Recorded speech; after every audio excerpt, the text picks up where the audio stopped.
오늘 이제 75페이지 넘어가기 전에 거기 도표 하나 있죠? 그 도표를 그 74페이지에 도표가 나오는데 신학에서 지금 현재 지금까지 신학계에서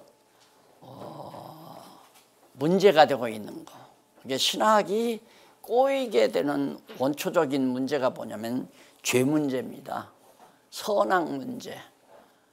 쉽게 말해서 에덴 동산에 선악과를 왜 만들었느냐, 그게 이제 정리가 안 되는 거예요. 이게 선악 문제가 매우 중요하다 보니까, 그래서 이제 이 문제를 정확하게 이해할 수 있도록 도표로 제가 그려드렸으니까 도표 설명을 간단히 할 때 아하, 선과 악이란 이런 거구나 하는 걸 정리하고 넘어가시면 앞으로 공부하는데 굉장히 유익하리라고 생각을 합니다. 제일 지금 현재 우리가 전수받은 서구신학으로부터 선악 문제는 그리스 신화 또 로마 신화, 그 신화에서 기인된 선악관을 그대로 가지고 있어요. 그래서 뭐냐면 선신과 악신이 존재하는데 처음에는 이제 악신에게 막 고통을 당하죠.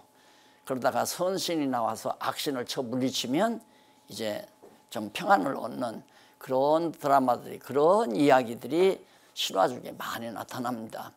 그러니까 서구신학의 선악과는 선과 악은 대립관계에 있다는 거예요. 대립적이다. 그래서 그들이 말하는 선은 하나님의 주관이고, 선은 하나님의 주관하시고, 악은 사단이 지배한다. 그래서 사단과 하나님은 대결자라 이거예요. 대결자. 그래서 그 전에 어느 서울대 나오고 헬라어 히브리어도 능통하고 그러시다고 하는 분이 자기 부인이 나한테 와서 성경 공부하고서 신앙 많이 달라졌다고 열받아가지고 하루 와서 공부했어요. 하루 2시간 공부했는데 확 부인이 달라져 버리니까 쫓아왔더라고요. 당신 왜 우리 아내를 병들게 했느냐. 그게 뭐냐면 이제 그 선악 문제를 그렇게 착각을 하고 얘기를 하기에 내가 그랬어요. 선생님 하나 내가 물어봅시다. 그랬더니 세상에 악한 일이 많습니까? 선한 일이 많습니까? 라고 물으니까 악한 일이 많죠. 그래요. 그러면 하나님이 마귀한테 악한 일은 누가 지배합니까? 사단이 지배하죠. 선한 일은요, 하나님이 지배한다 이거예요.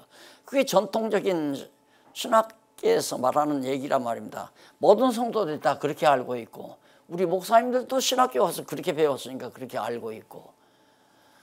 그래서 내가 그러면 하나님하고 마귀하고 싸우면 하나님이 늘 지는가 보죠. 하나님이 하시는 일은 조금밖에 안 되고 악한 일은 이 세상에 꽉 차 있으니까. 그러니까 입을 딱 봉하더니만 말을 못해요. 그러니까 좀 있다가 그건 제가 깊이 생각을 안 해봤습니다 그러더라고요. 한번 깊이 좀 생각해 보세요. 내가 그랬더니만 깊이 가서 생각하고 결론이 나오면 한번 오겠습니다. 찾아오겠습니다. 지금까지 안 왔어요. 근데 이런 문제를 요즘 젊은 아이들이 묻는단 말입니다. 목사님 목회하게 되면 예를 들어서 고등학교 다니는 딱 들어왔다. 근데 목사님 설교 딱 듣고는 이런 문제가 딱 대두될 때 그렇게 물으면 요즘 아이들 질문이 굉장히 까다롭습니다. 대답을 못해요. 목사님들이 답을 못해. 아니 선악과를 왜 만들었어요? 유치부 아이가 선생님한테 그걸 묻는다니까. 에덴 동산 얘기를 유치부 선생님이 얘기를 해주면 선생님 왜 하나님께서 저는 선악과를 만들었어요? 선악과 안 만들었으면 안 따먹었을 거 아니에요. 대답을 못해요. 그러니까 그런 정도의 논리를 가지고 교회를 세워놓고 아무리 비지땀을 흘리면서 노력을 해도 다 떠나간다면, 요즘처럼 영악한 세대는, 과거의 어두운 세대는 하나님한테 죄지면 벌 받는다, 하나님 앞에 기도하면 병도 낫고, 이런 말에 그냥 쉽게 접근을 했는데 보니까 지금은 아까도 우리 목사님하고도 얘기했지만 병든 사람 정부가 다 해결해요. 어제도 어느 목사님 만났는데 아버지가 암에 걸렸대요. 근데 목사님 무슨 돈이 있어요. 그래 내가 참 안타깝더라고요. 이거 어떡하나. 저 암 치료받는데 돈이 적게 들어갈 것이 아닌데 걱정을 했더니만 목사님 걱정 안 해도 돼요. 왜요? 그러니까 10분의 5밖에는 환자가 부담을 안 한대요. 지난 정부에서 10분의 95%, 암 치료자 95%를 다 정부에서 대준다고 해요. 그래서 지금 한 2천만 원 돈 되는 것 같은데 치료비가 지금 나온 건 돈 100만 원밖에 안 나왔더라. 아유, 내가 한숨을 쉬었어요. 그 얘기를 듣고. 그렇게 병 나면 병원에서 암 다 치료해줘요. 과거에는 누가 저 의정부 쪽에 있는 어느 여자가 판이잖아요. 암 판에서 이 핏덩어리 갖고 그런 식으로 유혹해서 사람들을 다 병신 만들어 놨단 말입니다. 그리고 복도 그러잖아요. 복 받는다는 것도 예수 믿는 사람이 대기업주가 아니라 예수 안 믿는 사람들이 삼성, 대우, 현대 이게 다 예수 안 믿고 도리어 불교에 가까운 사람들이에요. 그러니까 요즘 아이들이 그런 말 듣고 이해를 하느냐 이거죠.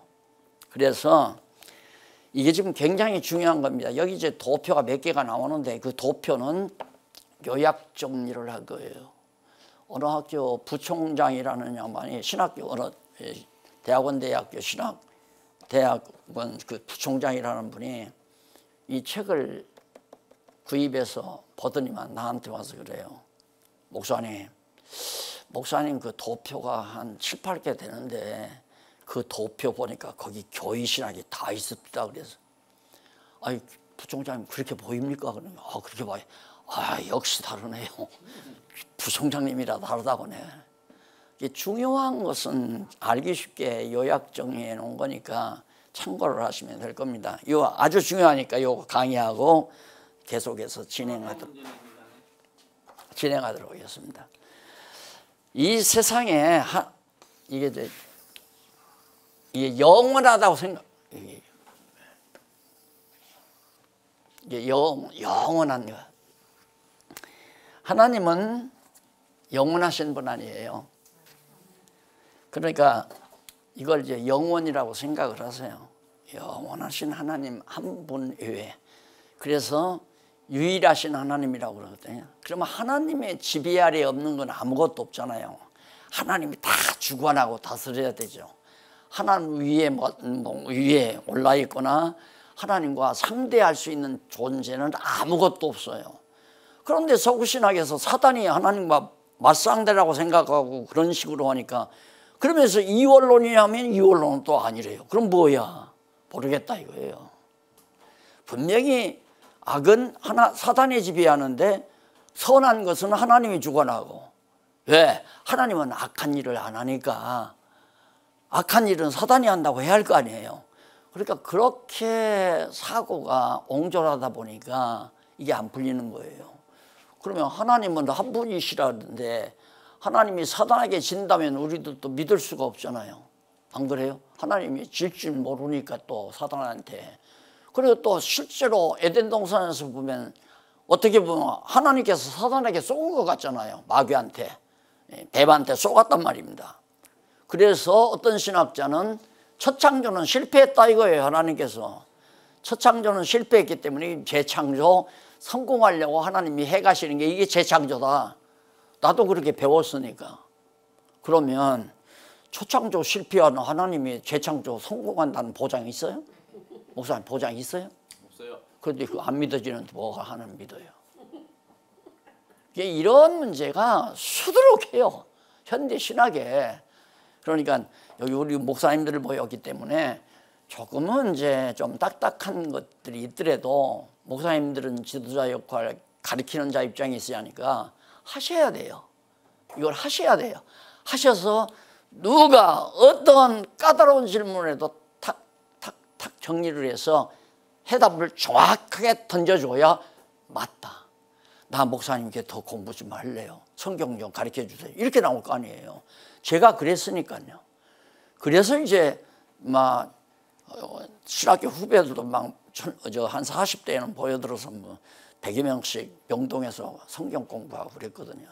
그러니까 목회라고 하는 것은 성경을 아까 계시 얘기했는데 하나님을 보여주는 거란 말입니다. 하나님은 신이시기 때문에 눈으로 볼 수가 없는 거 아니에요. 볼 수 없는 하나님을 보여주는 게 계시 아닙니까? 하나님 나다. 여호와 계시. 그래서 이게 공부할 때 처음에 서로 나왔잖아요. 성경은 여호와 계시, 여호와 하나님을 우리에게 보여주는 거다. 계시한 것이야. 그게 성경이에요. 성경을 잘 가리키면 하나님을 볼 수 있고 하나님이 존재가 확실하게 믿어지고, 그러면 믿지 말라고 해도 믿는 거죠. 믿으셔야 됩니다. 안 믿으면 벌 받습니다. 믿어야 천국 갑니다. 안 믿으면 지옥 갑니다. 이런 말 해봤댔자 누가 가봤나? 요즘 뭐 그런 말 믿고 교회 나오는 사람 없어요. 목사님 가봤어요? 지옥 가봤어요? 아직은 안 가봤습니다. 그런데 어떻게 아세요? 애들이 그렇게 묻는다니까요. 하나님 믿으라. 목사님 하나님 봤어요? 아직은 나는 하나님 못 봤다. 그런데 어떻게 믿어요? 내가 그 도전을 6살 때 받았다니까. 6살 때, 7살 때. 초등학교 가가지고 1학년 때인데 동료놈이 너 하나님 믿는다며? 그래 믿는다. 그러니까 너 하나님 봤어? 못 봤다. 그런데 이 바보야 어떻게 하나님을 믿냐? 진짜 그때 그 고충 이루 말할 수 없어요. 그렇게 벌써 한 70여 년 전 그때 어린애들도 그런 생각을 하는데, 뭐 하나님 믿으면 복 받고 잘 먹고 잘 삽니다. 하나님 믿으면 병 낫습니다. 암병도 하나님만 믿으면 기도하면 다 낫습니다. 이걸 지금 누가 믿느냐 이 말입니다. 한국교회가 과거에 그걸로 다 이렇게 놓은 거 아니에요. 병 낫는다, 부자 된다. 그거거든요. 근데 이제 정말 목사님들 나도 역시 귀한 시간 냈고 여기 같이 오신 장로님들도 귀한 시간 내서 이렇게 시간 허비하는 건 무너져 내리는 한국교회를 살려야 되잖아요. 모래바탕 바탕 위에 세워놓은 한국교회를 반석 위에 세우는 일을 해야 되지 않겠어요? 반석은 성경 진리 위에 세워야 반석이란 말입니다. 안 무너나죠. 성경 진리를 깨달아서 딱 머릿속에 하나님 살아계시구나 확실하게 믿어져 버리면 믿지 말라 해도 목숨 내대고 믿을 거 아닙니까? 아멘. 목숨 내대고 이렇게 목회가 이루어져야 한국교회가 완벽하게 건전하게 자라날 수 있다는 확신을 제가 가지기 때문에 제가 이렇게 시간을 내서 또 왔는데, 이게 하나님이에요. 근데 그러면 하나님과 사단이 대적자가 아니라면 하나님이 사단을 지배한다고 봐야 할 거 아니에요. 당연히 지배하죠. 에덴 동산에서 사단으로 누가 했습니까? 하나님이 지으신 뱀이 했잖아요. 가장 간귀한 뱀이. 그래서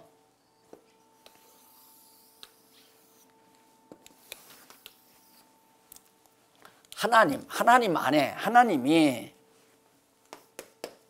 선도 주관하고 악도 다 주관해요. 다시 말해서 사탄도 지배하고 또 선한 천사도 다 주관하고 하나님이 다 주관해요.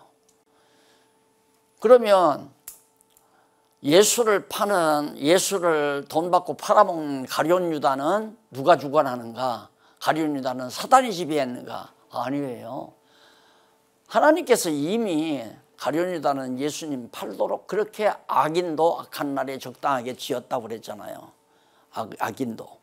그렇게 예수 십자가에 팔아 넘기도록 바로 가룟 유다는 그렇게 정해져 있는 사람이에요. 그런 식으로 정했어요. 그때 쓰도록. 악한 날에 쓰려고. 그러니까 예수님께서 너 할 일 해라 내보내잖아요. 예수님 곧 십자가에 못 박히기 전에.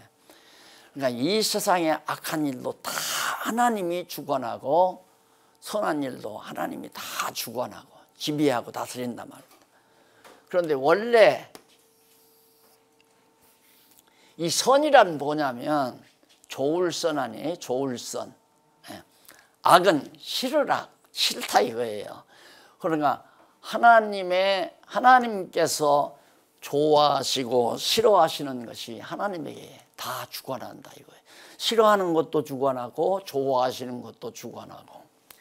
그래서 아담을 처음에 딱 지어놨잖아요. 아담을 지어놨어요. 선하게 지었어요. 그래 하나님이 천지 만물도 다 보기에 좋았더라. 좋았다는 말은 선하다는 얘기거든요. 아담도 그렇고 천지 만물을 하나님이 좋으신 대로 다 지어놨어요. 그런데 여기다가 이 지어놓고는 하나님께서 선악을 알게 하는 과일나무를 에덴 동산에 놔뒀잖아요. 또 이것만 따먹지 말아라. 선과 악을 아는 건 나밖에. 내가 선악을 아는 거지 나한테 지음받은 너는 선악 알면 안 돼. 선악을 알면 안 되고 생명과 한 번 따먹으면 영원히 죽지 않는 생명과만 따먹어라. 그렇게 했는데 선악과를 따먹었잖아요. 선악을 따먹는데 그걸 왜 따먹었냐면 결국에는 여기 지어놓은 뱀이 가장 간교한 짐승 중에 간교한 뱀이 따먹으라고 유혹을 해서 따먹었단 말입니다. 그러니까 하나님께서 내쫓아버렸어요.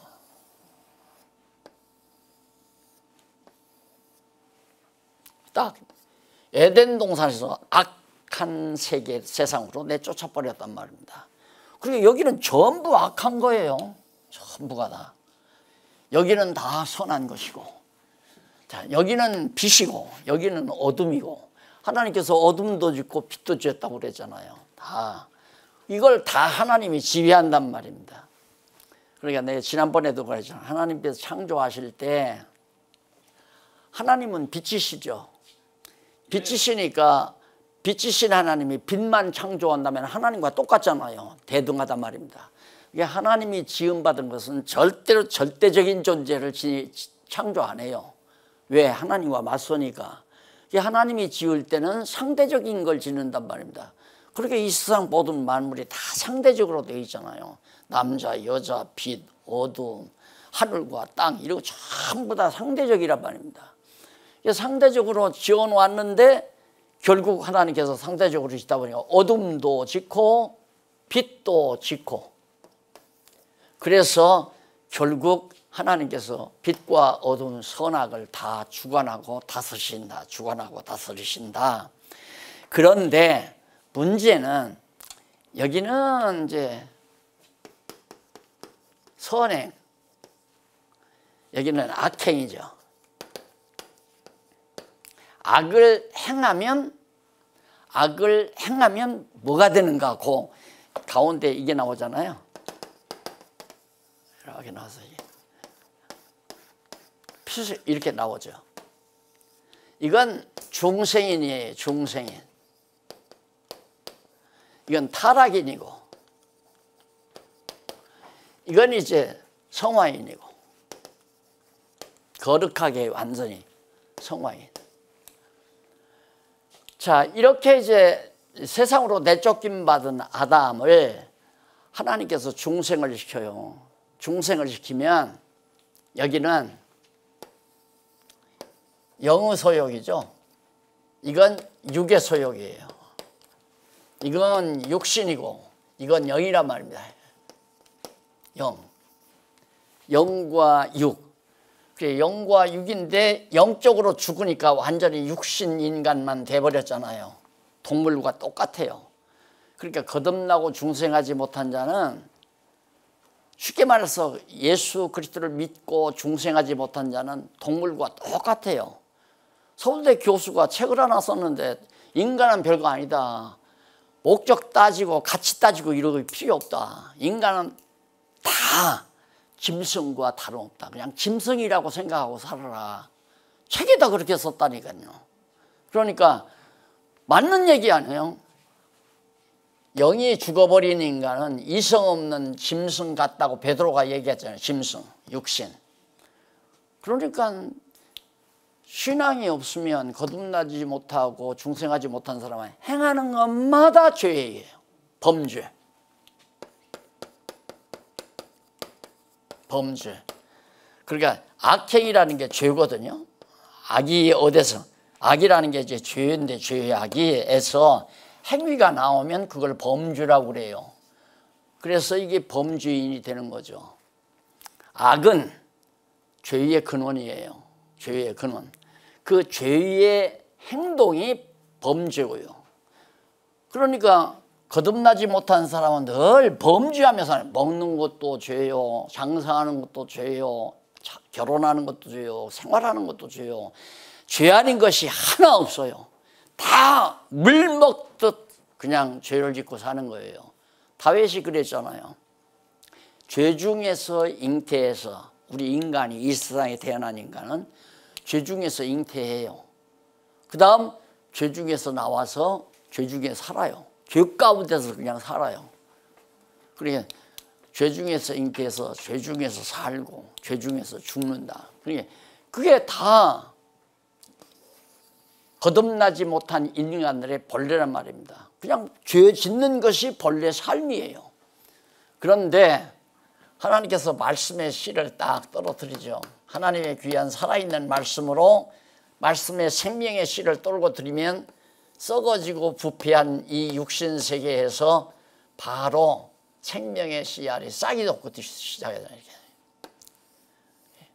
자라나기 시작한단 말이다. 이게 속 사람이 영이 자라나는 거죠. 영이 사는 거예요.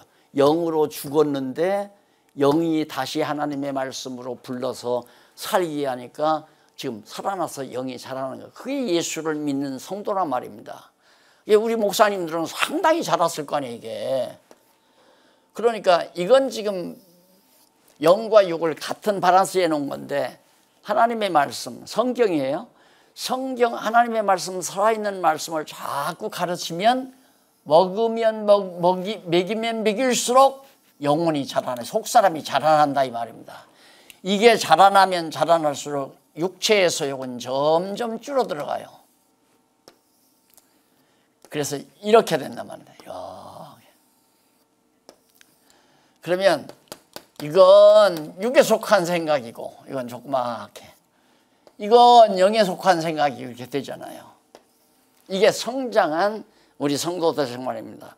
그게 목사님들이 하시는 일이 뭐냐? 하나님께서 거듭나고 중생한 영혼들을 하나님의 말씀, 성경을 꼬박꼬박 잘 가르쳐서 성도들의 신앙이 쑥쑥 자라날 수 있도록 요리사 역할을 하는 거란 말입니다. 목사님, 내가 그냥 마트에 가서 시장 받아들이, 지금 공부는 시장 받아들이는 거예요. 이제 먹이는 것은, 어린애는 유하게 음식을 해서 맵지 않고 짜지 않게 해서 먹이는 거고, 신앙이 어리면, 신앙이 좀 성숙하면 딱딱하게 갈비 구워서 그냥 통째로 줄 수도 있고, 잡아 뜯어 먹으라고 닭다리를 줄 수도 있고, 다 그런 거 아니겠어요.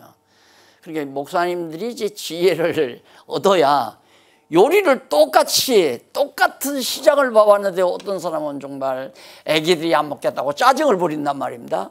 그런데 어떤 사람의 음식을 하니까 아이들이 맛있어 하고 먹는 건 요리 문제란 말입니다. 요리. 근데 여기서 내가 요리까지 다 가르칠 시간이 없잖아요.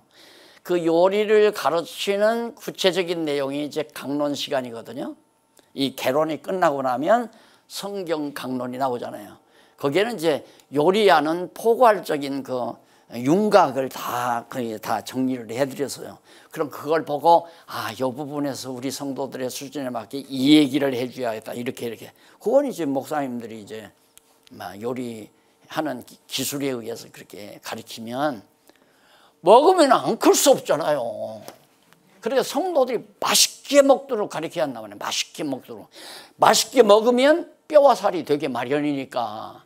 근데 성경은 안 가르치고 무슨 예화 얘기, 뭐 축복받는 얘기, 뭐 자기 장가시집 가서 신혼여행 갔던 얘기, 쓸데없는 얘기들을 설교 시간에 다 늘어놓고 영혼이 자라기를 바라니 그게 영혼이 자라요. 아니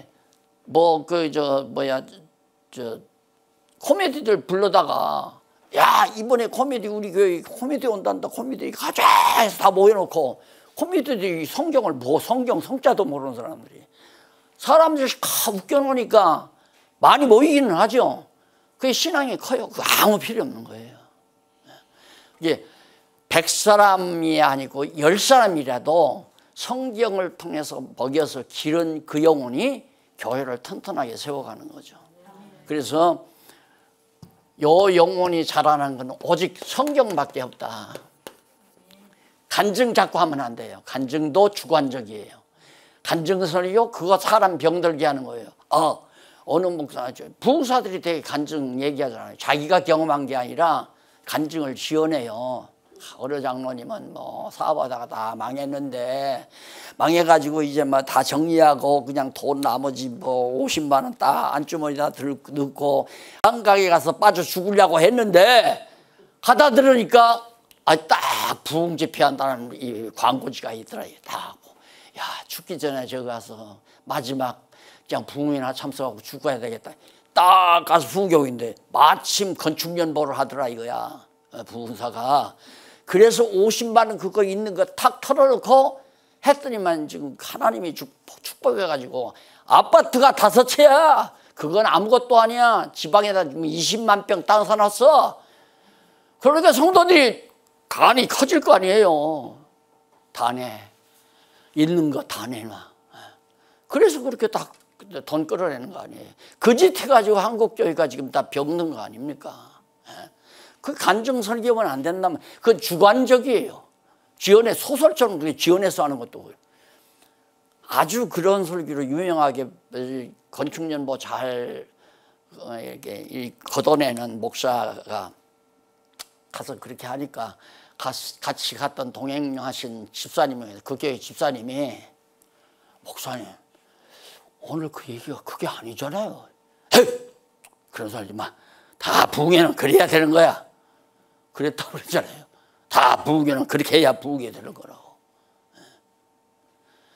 성경만 여기다 만자 써드릴게요. 오직 성경만 똑바르게 바르게 이것이 하나님의 말씀이다. 그러면 이게 커요. 속사람이. 그러면 믿지 말라고 해도 믿고 교회 나오지 말라고 해도 나오고 연보하기 싫으면 말라고 해도 연보하고 다 하게 돼 있어요. 믿어지는데 어떻게 하네요. 하나님 살아계신 게 확실히 믿어지는데 어떻게 내가 지난번 이 장로님 오늘 안 나오셨네. 장로님한테 이 100만 원짜리 하나님 살아계신데 내가 그거 몰래 가져가겠느냐고.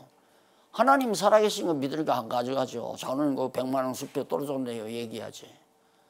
죄이기 때문에 안 하는 게 아니에요. 죄가 되니까 안 하는 게 아니라 하나님이 다 살아계셔서 내 살고 죽는 거 내 일평생 모든 삶을 주관하시고 인도하신다는 게 믿어져 버리니까 구태여 쪼잔잔하게 남의 돈 그렇게 훔쳐가고 그걸로 먹고 살려고 하는 그런 치졸한 생각을 안 하게 되는 거죠. 그게 성령의 역사 아닙니까? 그게 영의 소욕이에요. 그래서 이건 성령이 지배하고 여기는 요 부분은 아직도 조금 남았죠? 요 부분은 뭐가 지배하느냐? 악의 조성자인 짐승 권세, 사단의 권세가 이 악신을 육의 소욕이죠. 그건. 그러니까 우리는 아직 육신이 이렇게 남아있기 때문에 두 마음이 있어요. 바울이 그랬잖아요. 육신의 소욕과 영의 소욕이 우리에게 두 가지가 있어 싸운다 늘. 자, 이쯤 되면 8대2나 7대3 되잖아요. 그럼 매일 승리하는 삶을 하죠.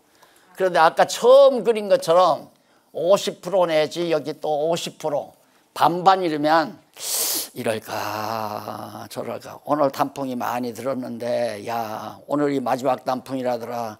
교회를 가서 말씀을 들어야 되느냐. 송이산에 가서 정말 단풍을 구경해야 이게 저울질하는 거예요.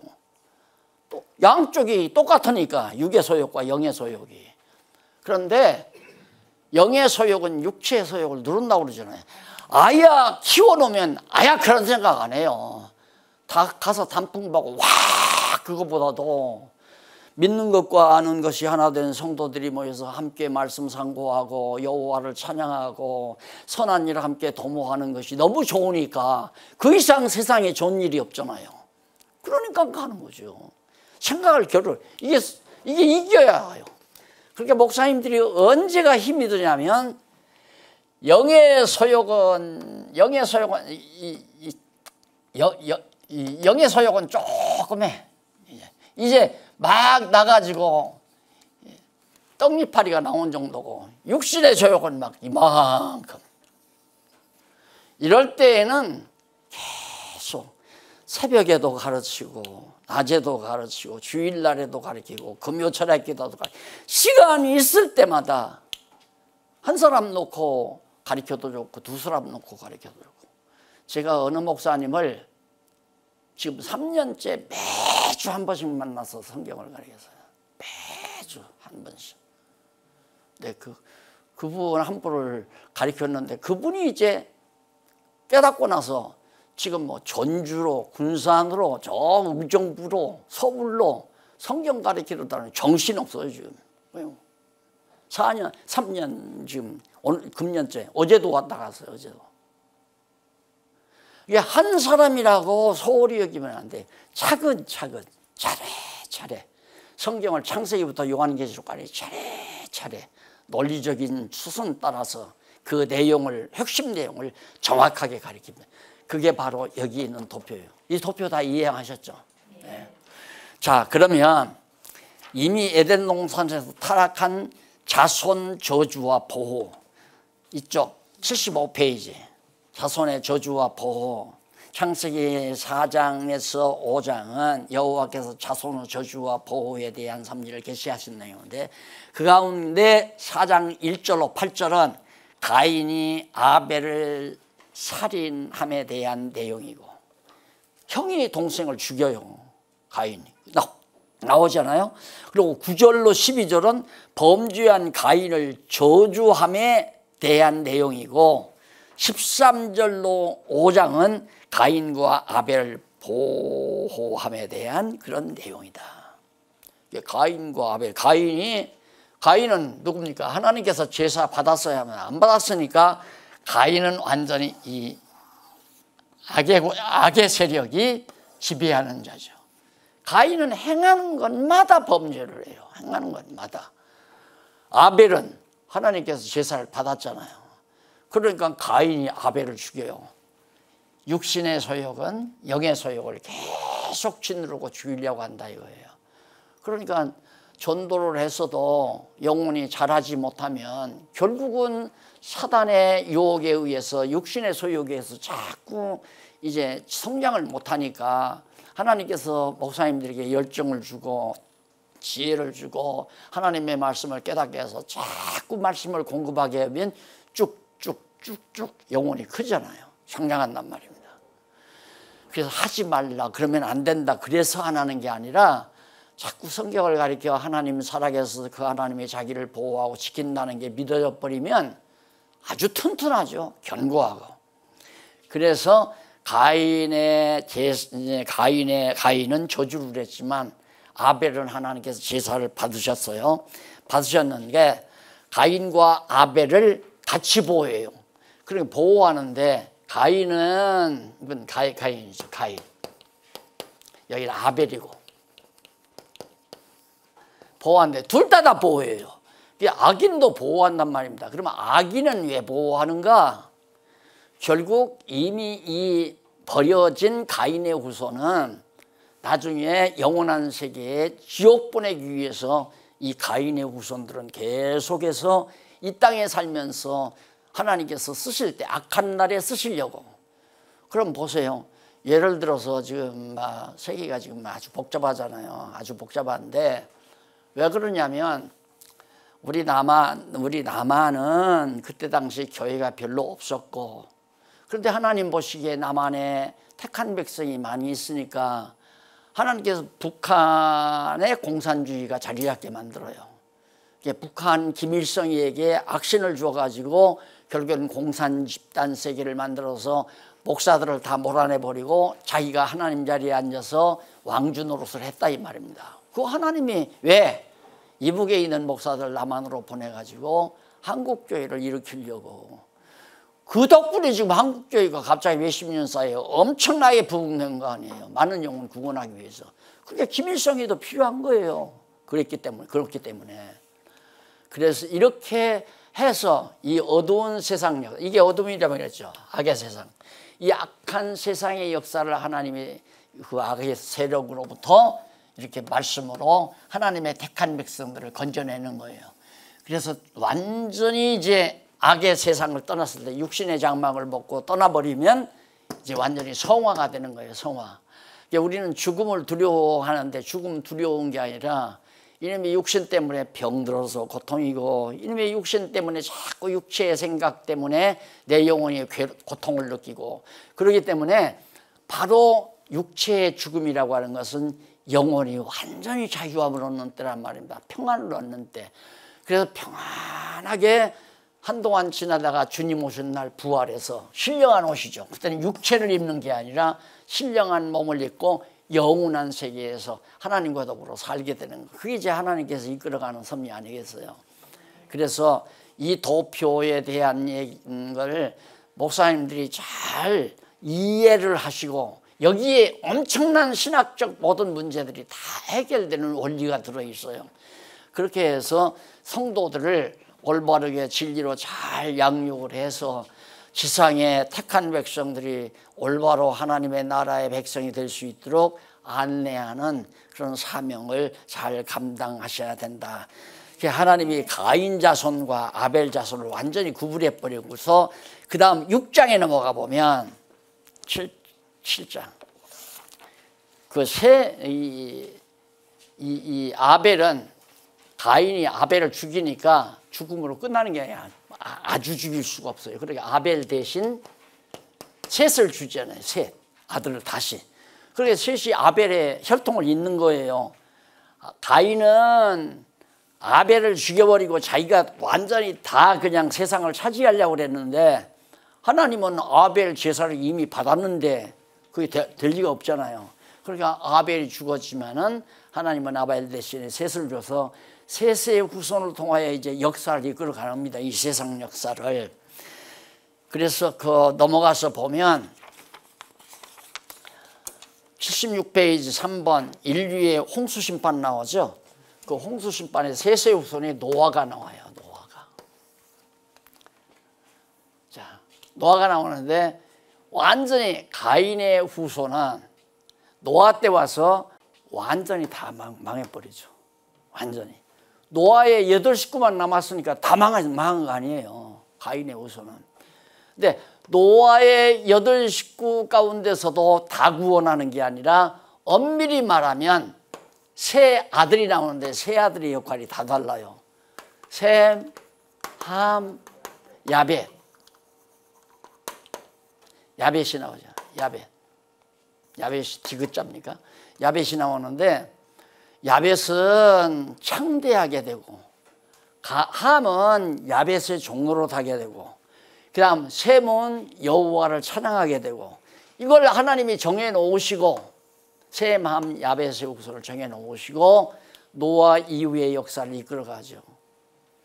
노아로 하여금 미리 방주를 예비하게 해서 딱 했는데 역사가 그대로 지금까지의 역사가 그대로 이끌어오잖아요. 왜? 여호와 하나님이 살아계시니까. 하나님 이렇게 언약하신 하나님이 안 살아계시다면 어떻게 노아의 세 아들에게 노아를 통해서 언약하신 말씀이 그대로 역사상 이루어지느냐 이 말이에요. 안 이루어지죠. 야벳 조선은 그대로 바로 그 유브라데스 강 그 티그리스 강 유역에서 북쪽으로 노아가 바벨탑을 바벨론 부근의 그 바벨에다가 탑을 쌓다가 이제 흩어졌으니까 그 북서쪽으로는 유럽 쪽이죠. 북서쪽, 러시아 쪽 그런 쪽은 전부가 다 야벳 조선들이 가게 됐고요.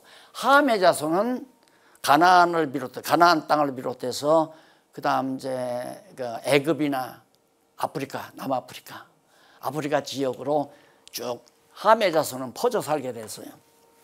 그리고 이제 셈의 자손은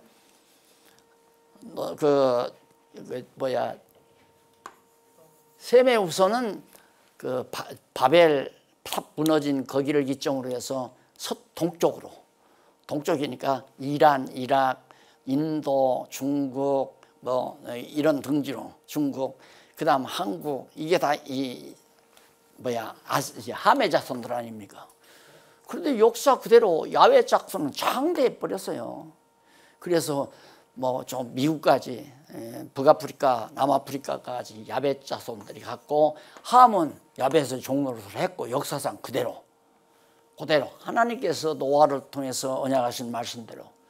그런데 지금은 셈의 시대가 오는 거 아닙니까? 지금이 바로 셈의 시대로 역사가 지금 뒤바뀌어지는 하나의 분수령이라고 생각하면 돼요. 분수령이라고. 그러니까 러시아도 야벳 족속이고 사실 미국도 야벳 족속과 함의 족속이 섞어져 가지고 미국을 이룬 거 아니에요. 근데 마지막 함과 야벳이 셈의 장막에 거한다고 하면서 셈이 여호와를 찬송한다고 그러는데 지금 여러분 뭘 배워요? 성경에서 하나님은 여호와시다 그거 배우고 있잖아요. 이렇게 공부하는 이 야벳 족속 서구신학이 없어요. 서구신학 아까 말한 대로 하나님은 선을 지배하고 마귀는 사단은 바로 악을 지배한다. 악의 지배자는 사단이고 선은 하나님이 지배한다. 이게 이제 서구신학자들의 사고방식인데 뭐 여호와를 경외하고 여호와를 찬양하는 게 어디 있어요? 그거 없단 말입니다. 그래서 기껏해야 이제 구속사 얘기를 하고 뭐 예수님이 오셔서 우리를 십자가에서 죄 용서해서 구속해 줬다. 그것은 여호와 하나님이 살아계셔서 택한 백성을 자비를 베풀어 구원하시는 여호와 하나님의 섭리를 얘기한 것이지 성경 전체 얘기는 아니에요. 성경 전체 얘기는 여호와를 깨닫고 여호와를 찬양하는 거죠. 여호와를 찬양하는 것. 그게 이제 성경이 가르치고자 하는 건데, 자 이렇게 해서 결국은 노아의 후손들을 통해서 역사가 진행이 되는데 놀랍게도 이 셈의 후손에서 누가 나와요? 아브람이 나오잖아요. 아브람이죠. 처음에는. 나중에 이제 언약받고 아브라함이라고 그랬는데 그 아브라함 사건이 이제 타라쿠 시조 언약 그 78페이지 4번에 나오잖아요. 위에서 조금 내려와가지고 4번 가로 없는 4번에 보면 타라쿠 시조 언약 그게 노아에게 주시는 언약이에요. 그거 지금 제가 다 말씀드렸잖아요. 그 내용을. 그래서 노아 자손이 번성하는 내용이 똑같아요. 여기 이제 아담에게도 여기 아담에게도 자손, 땅, 통치, 자손 번창케하고 창세기 1장 28절에 나오잖아요. 땅 정복, 가나안 땅 내가 땅을 이 하나님이 지으신 모든 것 네가 정복해라. 그리고 그걸 내가 다스려라. 아담에게 세 가지 언약을 했잖아요. 그런데 선악을 알게 하는 과일을 따먹으니까 하나님께서 내쫓아 버렸다고 그랬잖아요. 쫓아와가지고 완전히 죄인이 되고 짐승처럼 살게 되고. 왜? 뱀의 말 듣고 살았으니까 그럼 뱀의 말 듣고 네 마음대로 가서 살아봐. 그리고 내쫓은 거예요. 뱀도 내쫓고 아담도 내쫓고. 이게 이제 예수님께서는 탕자 비유로 얘기하잖아요. 아버지 집에서 살던 막내 아들이 내 마음대로 살고 싶어요. 내 돈, 내 재산 좀 대주세요. 그러니까 두 말 없이 주면서 나가서 한번 살아봐라. 지 마음대로 살고 싶다니까 너 한번 살아보라 그거예요. 왜? 깨닫게 하려고. 그러니까 돈 가지고 나서 다 탕진해가지고 돼지우리 가가지고 돼지 종로를 사다가 보니까 아버지 생각나서 돌아오잖아요. 똑같은 거예요 이게. 하나님께서 돼지우리에서 건져내는 거죠. 이제 깨달았느냐? 네, 깨달았습니다. 다시는 안 나가겠습니다. 이렇게 되는 거죠. 나 아버지하고 영원히 살래요. 그게 천국 아니에요? 자, 그래서 타라쿠 시조, 그게 이제 노아거든요. 노아에게 그렇게 언약하고 언약의 금령을 수령하는데 아들들에게 언약을 세우고 동물을 식물로 이제 동물 잡아 먹으라 이 말이에요. 고기 생명 피는 먹지 말고 그 금령하면서 79페이지 양쪽 가로 2번 노아와 언약의 증거 무지개 보여가지고 터무없이 내가 너한테 언약한 대로 노아에게도 똑같은 이걸 언약을 해요. 노아에게도 이 세 가지 내 자손이 온 땅의 편만이 번성해서 산다. 그리고 이걸 정복해서 너희들이 나라들을 세워가지고 나라를 세워서 다스리게 한다. 그런 언약이 10장에서부터 이제 9장에서부터 계속 나오죠. 그 다음 이제 한쪽 가로 두 번째 79페이지 거기 보면 자손 언약의 성취, 노아 자손이 번성한다는 내용이 10장에 나오고, 그 다음 양쪽 가로 2번 흩어진 후손이 번성하면 온 땅에 흩어져 사는 백성들이, 아까 내가 얘기하잖아요. 셈의 후손은 자 바벨의 동쪽, 그 시리아라든가 그 다음 인도, 파키스탄, 아프가니스탄, 그 다음 시리아 등등 해가지고 이제 중국으로 네팔, 중국 이런 데로 이제 쭉 퍼져나가고, 그 다음 대한민국으로 동방으로 쫙 그게 다 셈의 후손들이에요. 우리가 셈의 후손, 아브라함의 후손이에요. 우리는 따지고 보면. 그래서 그 사실대로 온 땅에, 그러니까 바벨탑을 왜 무너뜨렸는가? 하나님께서 언약대로 온 땅에 흩어져 살게 하려고 바벨탑을 무너뜨리는데 언어를 혼잡시켰잖아요. 언어를. 야베 족속들은 그들이 뭐라고 하니까 다 알아듣는데 셈의 후손은 못 알아듣는 거예요. 함의 후손도 못 알아듣고. 그러니까 언어가 통하는 족속들끼리 이제 자리를 정하다 보니까 아프리카로, 유럽으로, 그다음 동남아, 아시아 쪽으로 이렇게 셈의 후손들은 이제 퍼져나오다가 또 이제 문화 과정을 통해서 나라마다 언어가 분파되고 그렇게 되진 거거든요. 자, 그래서 흩어진 후손들이 번성하는 것이 11장까지 나오고, 그 다음 넘어가서 80페이지. 80페이지에 보면 거기 창세기 12장에서부터 36장까지 나와요. 12장에 36장. 그럼 이건 아까는 타락 후 시조와의 언약이죠. 여기는 이제 선민 열조, 선민의 열조와의 언약이에요. 선민 열조와의 언약. 선민이란 이스라엘 민족이거든요. 야곱의 후손들. 그 후손 중에 이 열조는 아브라함과 이삭과 야곱에게 주어진 언약이에요. 그 언약을 간단히 오늘 또 좀 쉬었다가